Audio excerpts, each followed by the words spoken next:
Halo Sobat Indie, ketemu lagi di channel Indie Driver. Dan kali ini saya akan membuat vlog tentang mobil hybrid termurah di Indonesia. Ini dia Suzuki All New R3 Hybrid. Harganya di bawah 300 juta, tapi sudah dapat hybrid. Keren kan? Nah, kita cari tahu ya soal mobil ini. Mobil ini sebenarnya itu di launching di pertengahan tahun lalu, tapi di jalan itu kok nggak banyak ya berseliweran. Padahal R3 itu salah satu mobil atau low MPV yang cukup laris. Harusnya banyak, tapi ini enggak. Kenapa? Mungkin nggak banyak yang tahu ya. Seperti apa sih hybrid itu khususnya di All New R3 ini. Nah, kita ulas. Tapi sebelum melanjutkan nonton video ini, bagi Anda belum subscribe, ayo subscribe dulu agar channel Indie Driver ini semakin berkembang, menghasilkan konten yang lebih berkualitas dan tentunya tetap independen. Sebelumnya saya pernah mereview mobil All New R3 Hybrid ini, tapi itu seperti apa ya, seperti first impression gitulah. Yang ini reviewnya lebih lengkap. Kalau secara model, ini nyaris nggak ada bedanya dengan Suzuki All New R3 atau R3 generasi kedua. Tapi kalau kita jeli, ada beberapa perbedaan antara yang R3 hybrid dengan All New R3 biasa. Yang pertama tentu saja di sini grillnya. Nah, grillnya beda. Ini tipe GX1 ya, jadi grillnya seperti ini, seperti bumerang yang di deret-deret gitu. Kalau yang tipe SS di atasnya lagi, itu beda lagi, kayak honeycomb. Di sini di atas grill ini ada list chrome yang memanjang dan menyambung hingga ke lampu kanan dan kiri. Di bawahnya juga ada garis chrome, jadi terlihat lebih bagus. Dan lampunya ini ada proyektor dan reflektor, tapi belum LED. Dan di sini belum ada DRL. Nah, lampu sen itu bohlam biasa. Di bawah fog lamp juga sama. Ini bohlam biasa, fog lampnya cukup keren ya. Perbedaan lainnya tentu saja ada di mesinnya. Kita intip saja langsung mesinnya seperti apa. Ini agak berat karena ini materialnya cukup tebal, artinya bagus ya. Kalau secara mesin, ini sama dengan Suzuki All New R3 atau R3 generasi kedua. Ini mesin 1500 cc yang mampu menghasilkan power maksimal 103 HP dan torsi maksimal 138 Nm. Hanya saja di sini ada tambahan ISG. ISG itu Integrated Starter Generator. Jadi itu yang disebut oleh Suzuki sebagai mild hybrid atau smart hybrid. Ini bukan hybrid yang ada mesin listriknya ya. Dan itulah kenapa harganya itu cukup murah, nggak sampai 300 juta. Kalau yang hybrid beneran, harganya di atas 500 juta biasanya. Hybrid ini atau ISG itu fungsinya memberikan tambahan dorongan ketika mobil berakselerasi. Selain memperingan kerja mesin karena didorong tadi ketika berakselerasi, itu juga tentunya berpengaruh terhadap konsumsi BBM. Jadi intinya lebih irit. Kita kelilingi saja mobil ini dari depan oke ya. Dari samping juga nggak kalah oke-nya, cukup oke. Kita ke kaki-kaki. Nah, ini R3 itu masih menggunakan roda dengan lingkar atau ring 15.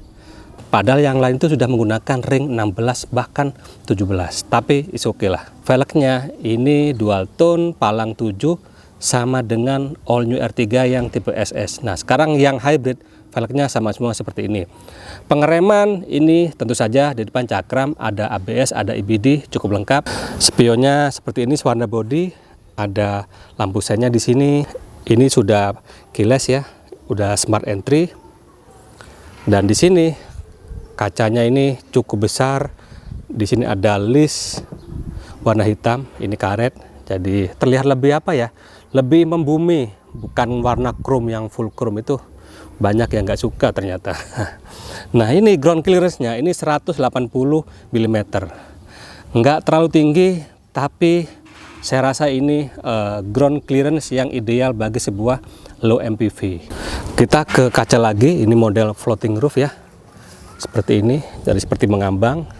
Sedangkan untuk roda belakang, itu pengeremannya itu menggunakan tromol biasa. Dari belakang juga keren, ini terutama lampunya. Ini salah satu yang saya suka dari R3 ini. Lampunya keren, modelnya segitiga seperti ini. Lekukangnya itu keren. Ini satu lagi yang saya suka. Suzuki itu selalu memberikan rear defogger atau defogger di kaca belakangnya. Ini oke sekali karena sejumlah mobil yang harganya sudah 300 juta ke atas itu belum ada defoggernya. Ini ada wiper juga, ada high mount stop lamp, nggak ada roof spoiler ya. Kalau yang SS itu ada. Di sini ada pemanisnya, ada list chrome juga. Minimalis tapi membuatnya jadi makin cantik. Nah, di sini ada tulisan R3 Hybrid yang menandakan bahwa ini adalah R3 yang hybrid, bukan yang tipe biasa. Bumpernya seperti ini, cukup oke dengan 2 mata kucing, dan di sini ada 2 titik sensor. Tapi sayangnya ini nggak ada kamera mundur. Ruang bagasinya kita intip seperti ini. Ruang bagasinya cukup lebar sebenarnya, dan ini apalagi ada tempat penyimpanan tersembunyi ya, jadi lebih rapi lah kalau naruh barang-barang yang kecil-kecil. Dan ini kembali lagi secara kapasitas ini cukup besar. Ini bisa membawa 2 koper besar, 3 koper kecil, 4 aqua galon ini bisa. Dan kalau misalkan butuh ruang bagasi lebih luas, ini gampang saja, tinggal direbahkan ini, dan Anda mendapatkan ruang bagasi yang lebih luas dan cukup rata lantai. Kabin baris kedua ini cukup lega ya. Ini seperti R3 All New sebelumnya. Kalau dibandingkan R3 generasi pertama, ini jauh lebih luas ya. Dan joknya ini cukup nyaman, bisa menopang badan saya dengan cukup bagus. Ini cukup empuk, empuknya itu pas, nggak terlalu keras, nggak terlalu empuk. Dan di sini juga ada armrest, walaupun belum ada cup holder ya, jadi lumayan lah. Dan ini kalau kita lihat soal kelegaan, ini posisi berkendara saya ini lebih dari 20 cm.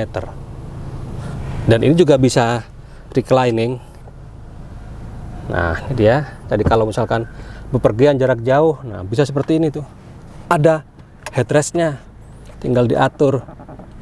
Nah, sangat nyaman. Dan satu lagi, ini fleksibilitasnya oke. Bisa, oh ini mentok mundur, bisa maju mundur seperti ini. Tinggal disesuaikan. Kalau mau ngasih ruang lebih untuk orang di belakang, ya maju sedikit seperti ini. Ini masih lega. Dan di sini juga ada Isofix. Jadi kalau Anda yang punya bayi, tinggal bawa baby car seat, tinggal ditaruh di sini. Untuk kenyamanan di sini ada AC. Ini akan mendinginkan suhu di jok baris kedua dan baris ketiga. Untuk penyimpanan juga cukup banyak. Di door trim ini ada penyimpanan kecil, di armrestnya sini. Di bawahnya juga ada penyimpanan, ada cup holder juga. Ini door trimnya bahannya plastik ya, dipadukan dengan kain, sama kayak joknya, bahan kain. Di sini ada kantong kanan kiri, dan di sini ada power outlet. Dan di sini ini ada power outlet 12 volt. Jadi kalau mau ngecas HP harus menggunakan adapter lagi. Untuk masuk ke jok belakang, nah ini gampang, tapi ini enggak one tumble ya. Jadi harus dilipat dan dimajukan baru kita masuk. Duduk di jok baris ketiga ini emang pada umumnya ya untuk sebuah low MPV itu kurang nyaman, sempit.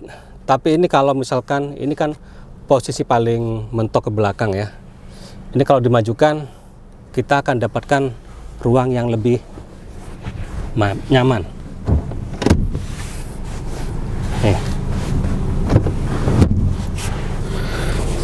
Kalau dimentokkan sih ya lebar jadinya luas, tapi kalau kita ambil separuh aja deh.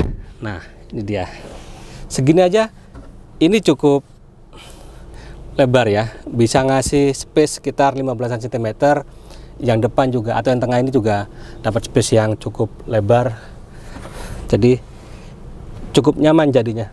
Ini ada headrest juga sehingga cukup nyaman ya. Di belakang ini untuk penyimpanan hanya ada cup holder kanan dan kiri. Kalau kelistrikan, power outlet itu nggak ada. Secara umum interior dari All New R3 Hybrid ini sama dengan interior dari All New R3 yang biasa. Hanya saja di sini ada beberapa tambahan ya, beberapa improvement. Kalau dari dashboard ini sama, modelnya sama, improvementnya di sini. Di sini ada ornamen kayu, jadi seperti kayu, tapi plastik sebenarnya. Motifnya motif kayu. ya lumayan sedikit lebih mewah lah ya, ala-ala mobil Eropa. Setirnya ini sama, ini flat bottom dan lagi-lagi ada ornamen kayu yang dipadukan dengan kulit. Jadinya ya lumayan oke lah ya. Di sini improvementnya adalah ada cruise control. Ya lumayan oke. Yang lain sama, di kiri itu ada audio switch control, ada Bluetooth teleponnya juga. Setirnya ini setir yang hanya, berat, tilt steering ya, belum teleskopik.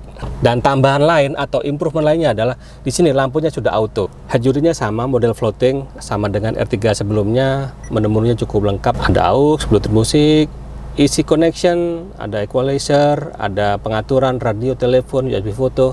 Ini touchscreen dan bisa digeser ya, USB musik, USB video, cukup lengkap. AC-nya auto climate control, jadi ada indikator angka suhu udaranya. Dan ini paling tinggi 32 derajat Celcius, paling rendah 18 derajat Celcius. Tinggal disesuaikan dengan kebutuhan kita. Dan ini yang saya suka dari Suzuki ini adalah di sini ada front and rear defogger. Jadi kalau kita lewat pegunungan, cuaca yang berembun, ini jadi pandangan lebih clear, lebih jelas. Di bawah ada penyimpanan, ada power outlet. Menariknya di sini, di tempat penyimpanan di konsol tengah ini ada ventilated cup holder, ada lubang udara AC-nya. Jadi kalau naruh minuman di situ jadi dingin. Dan ini transmisi otomatis yang konvensional ya, bukan CVT ya. Di sini ada overdrive juga. Kalau mau nyale butuh akselerasi, tinggal pencet saja. Remnya, rem parkirnya ini rem model tarik. Improvement lagi itu ada di sini, di cluster meternya. Ini ada indikator hybridnya. Ini kalau kita perhatikan, ini ada gambar engine, ada motor, ada indikator daya baterai. Improvement lainnya, ini sudah ada auto idling atau auto engine off ketika berhenti di lampu merah ataupun berhenti dalam jarak atau waktu yang cukup lama, dia akan mati. Sementara elektrikalnya masih berfungsi. Di sini juga ada stability control. Kalau di Suzuki namanya ESP. Door trimnya ini beda dengan door trim di belakang ya, karena di sini ada ornamen atau motif kayunya. Power window-nya yang auto itu di sisi driver saja. Ada pengaturan spion bisa dilipat, penyimpanan di sini di armrestnya penyimpanan kecil, di bawahnya ada penyimpanan juga cup holder. Yang tengah tadi sudah penyimpanan. Di sini juga ada glove box penyimpanan lainnya, cukup besar walaupun belum soft opening. Joknya bisa maju mundur, bisa reclining tentu saja, dan oke-nya lagi bisa diatur ketinggiannya.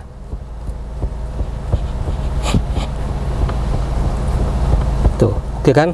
Ini mempermudah kita mendapatkan posisi berkendara yang nyaman. Sun visor-nya ini nggak ada cermin, yang sini ada cermin, nggak ada lampu. Lampunya dari sini, lampu kabin masih bohlam.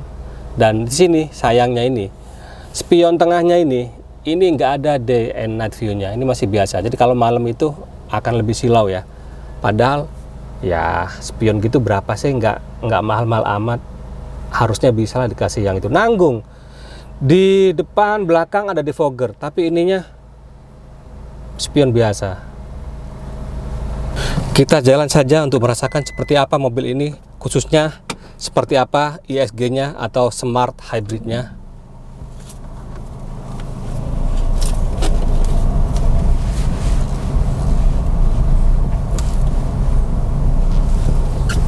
Mengendarai all new R3 hybrid ini sama dengan mengendarai all new R3 yang non hybrid atau tipe sebelumnya. Kenapa? Karena hampir semuanya sama. Handlingnya juga sama. Jadi misalkan kalau keempukannya sama. Ini mobil yang cukup empuknya itu pas, perpaduan antara empuk dan kerasnya itu tepat. Jadi cocok sebagai sebuah mobil keluarga. Ini kita menuju ke jalan raya, kita merasakan seperti apa sih mobil ini.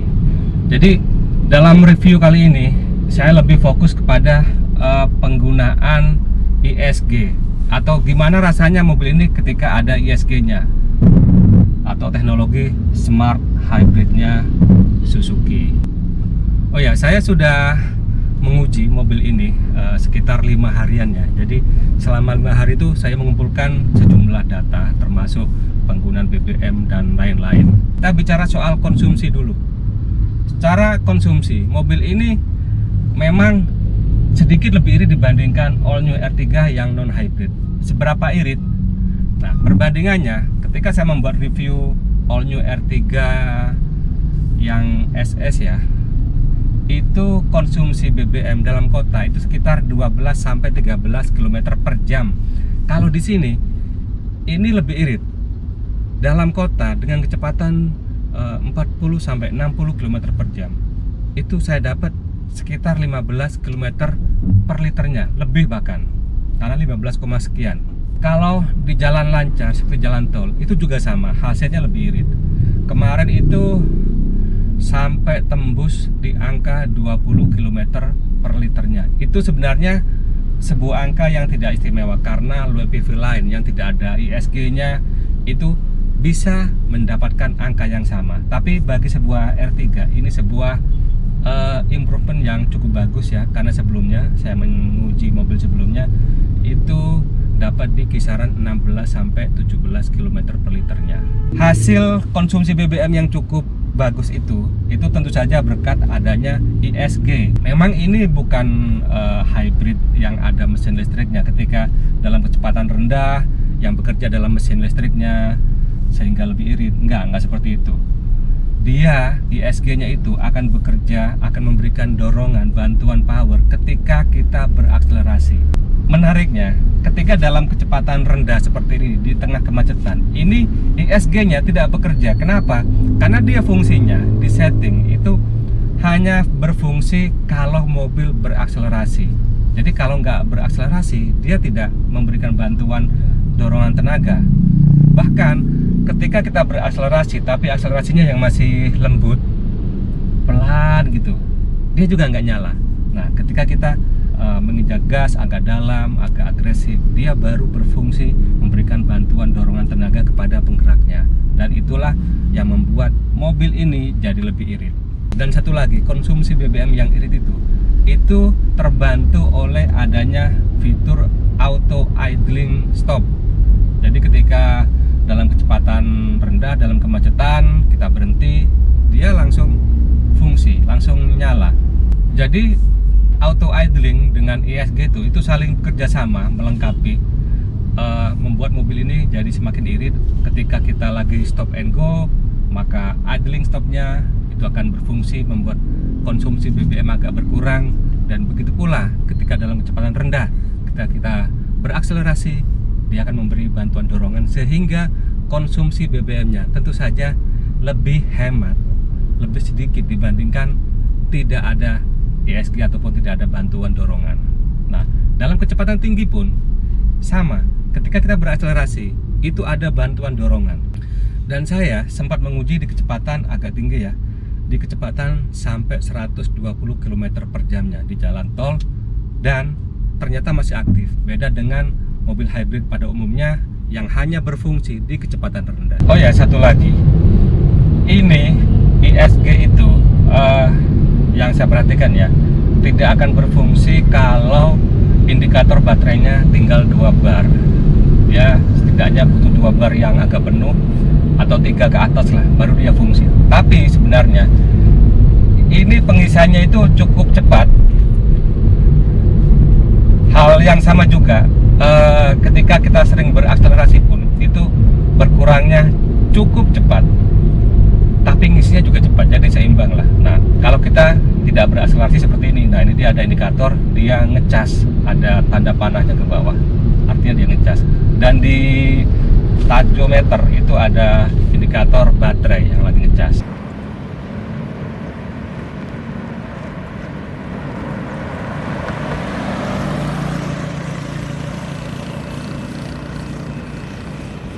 Kita coba ya. Nah, ini dia, saya kick down, saya sedikit berakselerasi agak agresif, ini langsung berfungsi, indikatornya nyala, artinya apa? ISG nya bekerja.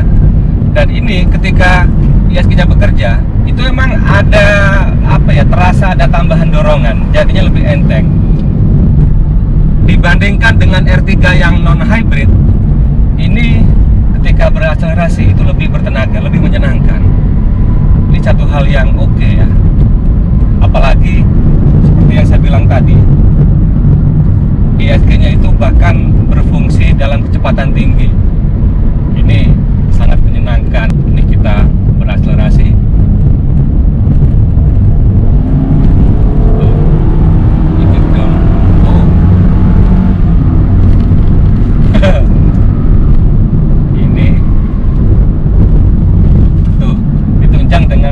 kestabilannya yang cukup bagus.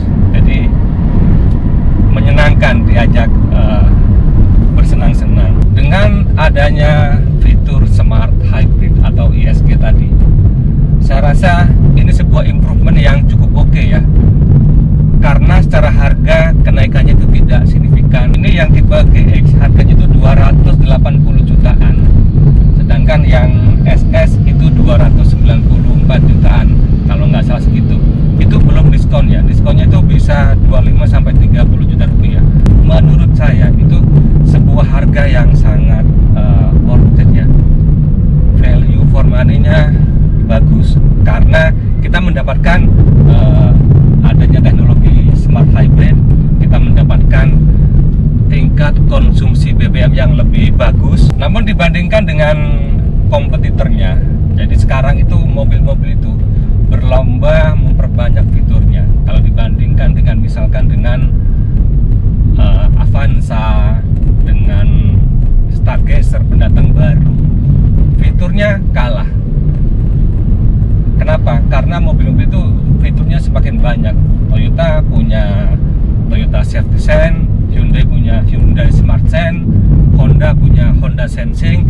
Sementara di Suzuki ini belum ada fitur-fitur seperti itu. Fiturnya masih fitur yang ya fitur standar lah. Walaupun secara fitur bisa dibilang ini cukup banyak ya. Dan demikian saja sobat ini vlog saya kali ini tentang Suzuki All New R3 Hybrid. Jika ada masukan, ada komentar, ada kritikan juga boleh, silahkan tulis di kolom komentar. Dan bagi Anda yang belum subscribe, ayo subscribe agar channel Indie Driver ini semakin berkembang, menghasilkan konten yang lebih berkualitas, lebih